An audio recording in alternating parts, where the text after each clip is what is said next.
গৌরচন্দ্রিকা আমার সচিমায়ের আদরের দুলাল বিষ্ণুপ্রিয়ার প্রাণধন শ্রী অদ্বৈতের আনানিধি অনন্ত কোটি বৈষ্ণব ভক্তের প্রাণ তিনি এবার ব্রজলীলার কথা রাসলীলার কথা মনে করে নবদ্বীপের ভাগ্যবতী সুরধনী গঙ্গা সেই গঙ্গাকে দেখে এবার তিনি যমুনা মনে করলেন, ফুলবনকে দেখে তিনি এবার বৃন্দাবন নিকুঞ্জ কানন মনে করলেন। এই যে বাড়িটা, এটা আজকে কারো বাড়ি না, এটা সাক্ষাৎ বৃন্দাবন ধাম। আমি গিয়েছি, আপনাদের আশীর্বাদে 2 বার বৃন্দাবন পরিক্রমা করেছি। অনেক মন্দির, অনেক মঠ, অনেক জায়গায় পূজাও করছি। পূজা না করার চাইলেও পূজা করার লাগবে। ওই প্রত্যেকটা মন্দিরের ভিতরে আমাদের এখানে বলে ব্রাহ্মণ, ওইখানে বলে পান্ডা।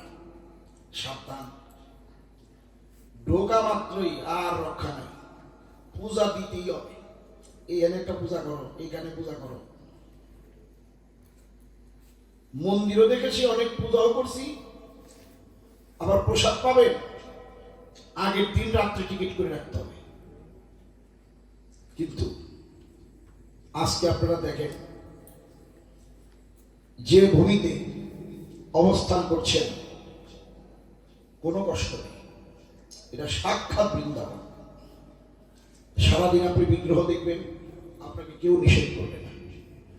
প্রসাদ পাবেন, ওই যে দেখেন এখানে আর কয়জন ভক্ত, ওই প্রসাদের ওখানে অনেক ভক্তরা প্রসাদ পাচ্ছে, আবার বাড়িতেও নিয়ে যাচ্ছে, কোনো বাধা নেই। সারাদিন সারা রাত ভক্তরা প্রসাদ পাবে, ভগবানের বিগ্রহ দেখবে, এই ধূলিকণা তাদের সর্বাঙ্গী মানবে। এটা সাক্ষাৎ বৃন্দাবন, যেখানে সাধুগুরু বৈষ্ণবের আগমন, সেটাই নিত্য নব বৃন্দাবন। আর মাত্র কয়েক ঘন্টা বাকি, একটু পরেই নিশিদ্ধ ভাত হয়ে যাবে। এই মধুময় বৃন্দাবন ধাম ভেঙে যাবে। ভাগ্যের হতেও পারে, নাও হতে পারে। তাই এখনো সময় আছে, এই ব্রজের ধুলি অঙ্গে মেখে নাও। এখানকার প্রত্যেকটি ধুলিকণা আমার জীবনের জন্য পরম মঙ্গলময়।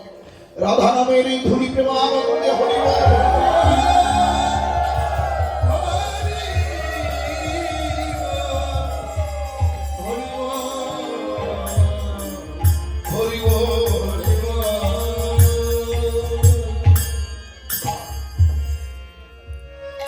সেই ফুলবনকে তিনি বৃন্দাবন ভাবলেন, আর তিনি তার সহচরগণকে এবার তিনি গোপী মনে করলেন। গোপী কারা?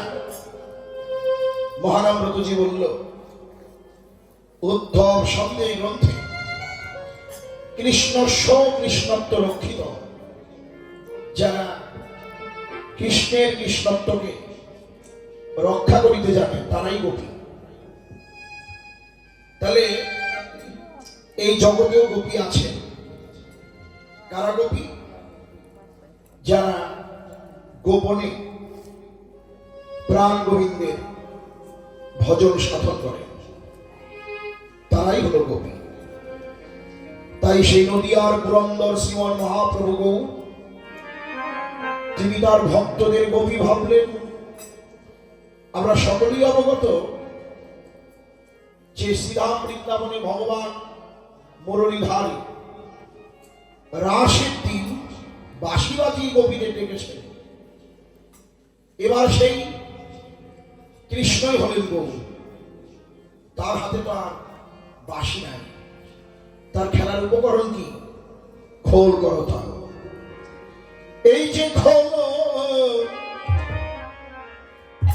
করতাল গোরা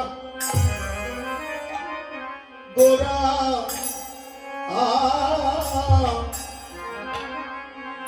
সোনেলি গরিয়া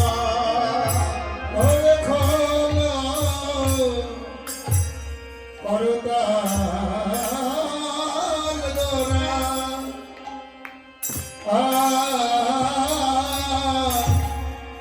গোরা করিয়া ও সেই হলো করতাল গোরা গোরা সোনেলি গরিয়া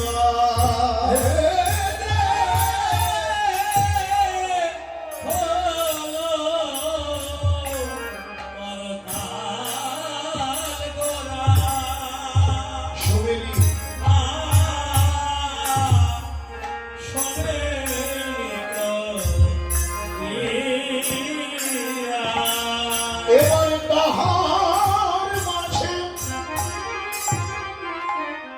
নাচে গোনা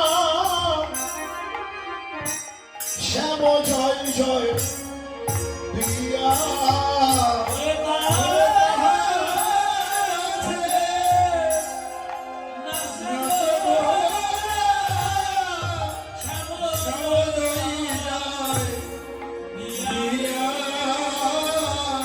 এবার তার মাঝে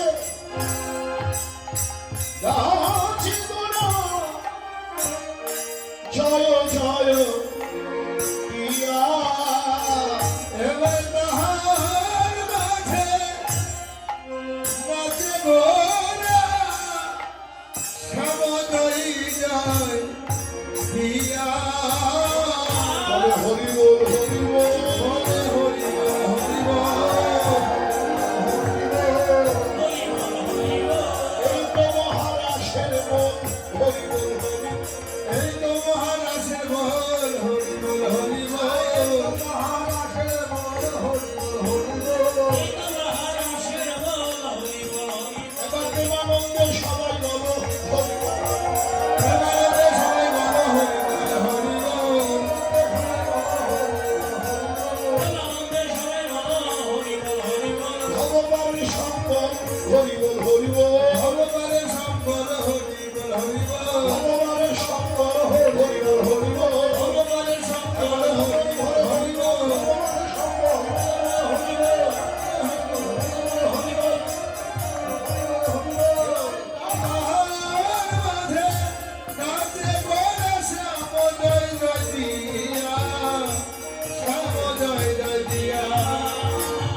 প্রভু কি বললেন?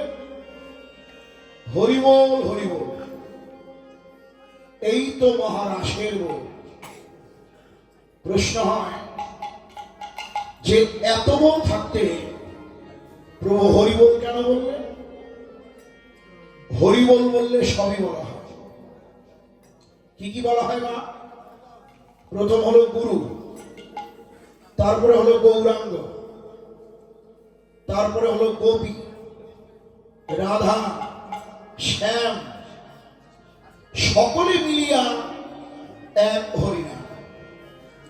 তাহলে এক হরিবল বললে গুরুকে স্মরণ হলো, আবার গৌরাঙ্গকে স্মরণ হলো, বৃন্দাবনের গোপীদের স্মরণ হলো, রাধারানীকে স্মরণ হলো, পরমেশ্বর ভগবান কৃষ্ণকে স্মরণ হলো। তাহলে হরিবল বলাটাই শ্রেয়। গাছের উপর যদি পাখি থাকে, ওই গাছের নিচে দাঁড়িয়ে আপনি যদি হাততালি দেন, ওই গাছের সমস্ত পাখিগুলো উড়ে পালিয়ে যাবে। ঠিক তদ্রুপ আমার এই দেহ বৃক্ষে রয়েছেন কামনা বাসনার পাখি। আর সেই কামনার বাসনার পাখিকে যদি তাড়াতে হয়, মহাপ্রভুর সেই বিধান যে পৃথিবীতে যত আছে নগরাদি গ্রাম, সর্বত্র প্রচার হবে মোর নাম। 10-5 মিলে সবে দুয়ারে বসিয়া কৃষ্ণ নাম করো সবাই হাতে তালি দিয়া, হাতে তালি দিয়া। গাছের নিচে দাঁড়িয়ে হাততালি দিলে যেমন গাছের পাখি উড়ে যায়, ঠিক তদ্রুপ আমার এই দেহবৃক্ষে রয়েছে নানান কুকামনা কুবাসনার পাখি। আর সেই কামনা বাসনা পাখিকে যদি তাড়াতে হয়, মহাপ্রভুর সেই বিধান আমাদের প্রত্যেককে অনুসরণ করতে হবে, যে হাততালি দিয়ে কৃষ্ণ নাম করলে আমার এই দেহের কামনা বাসনার পাখিগুলো সব পালিয়ে যাবে। তাই প্রভু নাম করছেন। আসুন আমরা একবার হরি বল, হরি বল, হরি বল, হরি বল, সবাই বলো হরি বল।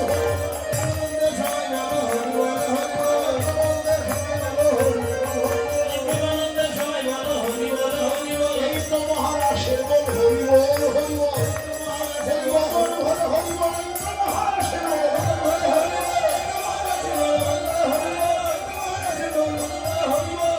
বল, হরি বল, হরি বল, হরি বল। সংকীর্তন আছে নাচে, জয় জয় দিয়া, সংকীর্তন আছে নাচে, শ্যাম জয় জয় দিয়া, শ্যাম জয় জয় দিয়া। হরি নামের ধ্বনি করে ভক্তদের তিনি ডাকলেন। এই রাসলীলা চরম পরম কথা, মুখ্য কথা, যে ভগবান ভক্তকে ডাকছে। যেমন গৌরচন্দ্রিকার মধ্যে আমার গৌরাঙ্গ মহাপ্রভু তার ভক্তদের ডাকলেন। বৃন্দাবন লীলাতেও ভগবান কৃষ্ণ বাঁশি বাজিয়ে তিনি তার ভক্তদের ডাকবেন। এটাই রাসের মূল কথা, যে ভগবান ভক্তকে ডাকে। ভাগবতের একটা অভিনব নতুন সংবাদ পূজ্যপাদ ডক্টর মহানন্দ ব্রহ্মচারী বললেন, হেজি তোমরা এতদিন দেখেছ শুনেছ যে ভক্তরা ভগবানের অর্চনা করেন, ভগবানের বন্দনা করেন, তার স্তব করেন, স্তুতি করেন, ভগবানকে ডাকে। কিন্তু ভাগবতের যে নতুন কথা, যে ভগবানও তিনি তার ভক্তকে ডাকেন। প্রশ্ন হয়, ভগবান যদি ভক্তকে ডাকে, সেই ডাক কেন শুনি না? কর্ণ হলো বধির, তাই শুনতে পাই না। আমাদের ঢাকার নন্দদোলাল গোস্বামী হাসনাবাদে তিনি বললেন, ভগবানের ডাক যদি শুনতে হয়, পাশের বাড়ির আত্মের কান্নার ধ্বনি। ধরেন আপনার পাশের বাড়ির একজন ব্যক্তি দরিদ্র,